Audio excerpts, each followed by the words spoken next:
আসসালামু আলাইকুম। সবাই কেমন আছেন? আমরাও আলহামদুলিল্লাহ ভালো আছি। ঈদের ছুটি তো শুরু হয়ে গেল। তো সেই খুশিতে জারিফের বাবা অফিস থেকে আসার আগে ভাবলাম যে জারিফের বাবার জন্য একটু চা তৈরি করি। তো বাসায় আসলে চা শেষ হয়ে গিয়েছিল। তো এই চায়ের প্যাকেটটা ছিল। তো ভাবলাম যে আজকে এই চাটা তৈরি করে দেখি খেতে কেমন লাগে। আর এখানে একটু সমুচা আর স্প্রিং রোল আমি ফ্রাই করে নিচ্ছিলাম। তো এখানে আমি চাও বসিয়ে দিয়েছি। তবে আমার কাছে সিলন গোল্ড বা যে ইস্পাহানি মির্জাপুর টি এগুলোই সবথেকে বেশি ভালো লাগে। এই চাটা আমার কাছে আহামরি অনেক বেশি যে ভালো এরকম লাগেনি। তবে খারাপও না। মানে মোটামুটি লেগেছে আরকি।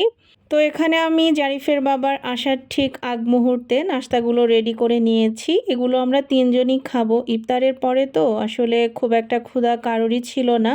জারিফের বাবা নামাজে যাওয়ার আগে হালকা পাতলা কিছু একটা খায় সেজন্য আরকি। আর চা আসলে আরও ছিল, জাস্ট এখানে আমি ভিডিও করার জন্য একটা কাপেই নিয়েছিলাম। আর আসলে ঈদ যেহেতু আমাদের মুসলিমদের সবথেকে বড় ধর্মীয় অনুষ্ঠান, তাই আমরা এই দিনগুলোতে সবসময় অনেক বেশি হাসি খুশি থাকার চেষ্টা করি। প্রত্যেকটা মানুষের জীবনে সুখ এবং দুঃখ থাকবে, এগুলো নিয়েই আসলে আমাদের জীবন।